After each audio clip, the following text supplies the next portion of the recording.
So, here I am. I've just clocked just over 2,000 miles on this bike. It's around a month old now, and for almost the whole time I have had the new helmet, the new XWED3 from Nexx.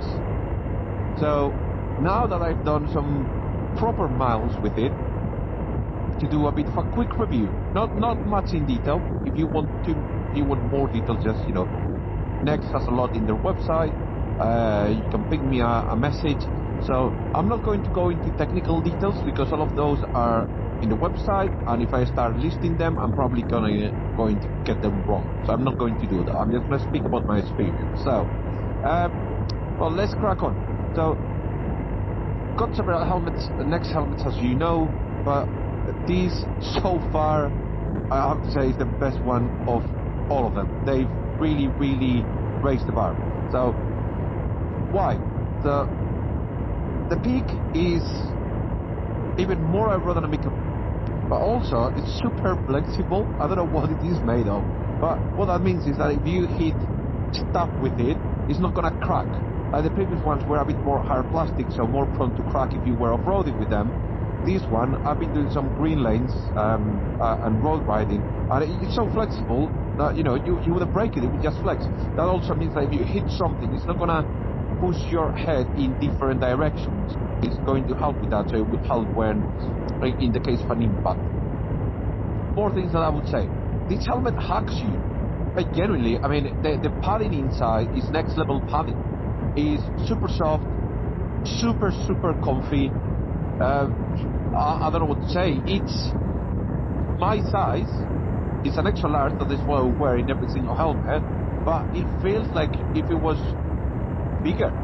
So comfy. It's don't like compress your face or anything like that, and the feel is much nicer. Next one, let me talk about ventilations. So, not sure how they've done it. 7 ventilations, I think I've counted. So you've got the front one, you've got like the XWED3, you have the 2 at the top and the 1 in the middle. They've added some ventilations that they had on the XRL, that is the more off-road oriented helmet. They've added 3 here at the top, the 1 in the center and 2 on the sides. What that means is that when you are in a hot weather or sweating because you are on the lanes or anything like that, you are getting that flow not only at the top of your head, you are getting it on your forehead. The air flows all head, pulling you down much better. I have to say, much better. It also have a couple of exhaust vents, I believe. The back here, you have to open them and close. They are covered, haven't had any water, and it's been seriously raining. What else can I say? So, Nexx got the built-in gaps for their own cones. Well, I've got the Cardo ones, not their own cone, but because of the way it's built, I've managed to route the cables really nicely to the inside of the helmet. If you saw the helmet now, and you cannot see it because the compass is on the other side, if you could see it, you would think that this helmet is built for these cones. The cables just disappear into the cell. It's really good. The gaps for the speakers are brilliant, which means you can put the big Cardo JBL speakers and they won't press against your head, and you will get the right sound, the right quality. It's really good in that regard. A couple of more features I'm going to talk to you about is the collar, the safety release, but it's also really good. So there are a couple of tabs around here. I'm not sure if I'm getting them right. Here they are. So basically, you raise the plastic, you lift the black plastic, you push the red bit, and then that releases the liner. But that releases the liner in quite a clever way. So it means that you could pop effectively the helmet off your head, do the strap, and then the lining on the sides will come with your head, so avoiding any movements on your neck if you have been in an accident or anything like that. But also, it makes it really easy to remove the padding to clean it. It's just literally tap, raise, slide, both sides, and slide the padding out. Perfect. And really easy to fit as well, to put back on. And the last thing I'm going to talk about, because I'm gonna ignore the the mountings for the GoPros and everything. I know the new homologation has things like you have to test the helmet with the mounts on and things like that. But I've got the mount for the GoPro at the top, but I don't really use it. What I'm going to talk about is this huge visor. I mean, man, it's big. Shoulder tucks have become much easier because it's much wider than the previous one. Also, it goes taller, as in the height is much. So one of the problems I had, it's gonna sound really silly, like first world problems, right? I'm wearing the Moscow heating jacket. The problems I always had is the control is down here, and with the other helmets, even if I look down, I couldn't see the controls. So I wouldn't see if I'm on green, amber, or red.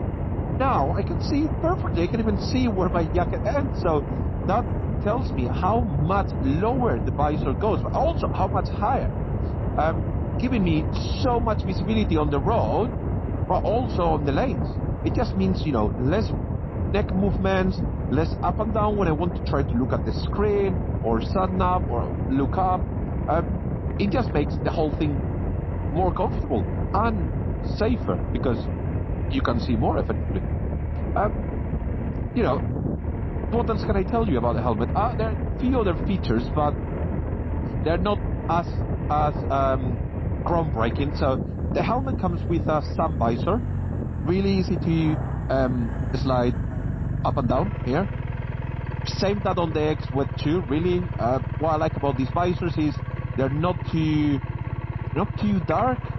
So when you are in a day like today that is super sunny and you go into the shade, it's not like you become blind, but they are not too light, which means they actually do a bit of work. And that's why I really like these helmets with the peak, because now I don't have the sun visor down, although I could have the sun visor down and ride perfectly. I think the new homologation means the sun visors need to be tested against impact as well, makes them much safer than the previous ones. It's definitely not. I mean, the previous were a bit more fiddly. This is a bit more robust. You can feel it. Overall, massive improvement over the XWED3. I haven't tried it in the other forms. I know you can just remove this, remove the peak, or remove the visor, use it with goggles. I've used it with goggles. Opening is bigger than on the XWED2, so the goggles fit a bit better. It comes with strap bit as well for goggles. You can remove it if you just use the helmet on the road. So it's become a true all-purpose helmet, because the previous one you could convert it, but converting this has become way more efficient. And honestly, you would never tell the peak. You would never tell this is an adventure helmet. You would think it's purely a street helmet. They made it so easy. So I think that's a bit about it. If you want to ask me anything, please do. The video has become already way too long. So if you want to ask anything, just pop me a comment, send me a message. I always encourage people to put comments, because then I can reply and everyone can see what you've asked. Everyone can see the reply and find out more information about it. And next, thumbs up. I mean, you've raised the bar in dual purpose, but also street adventure helmets. Like, well done. Everyone thought the XWED2 was a helmet that was going to be really hard to improve, but you've done it. So, thumbs up. The thing I wish is that this was the carbon version. It would make it even lighter. They do a carbon version, but I don't have that one. But, maybe the next one. Thanks, guy.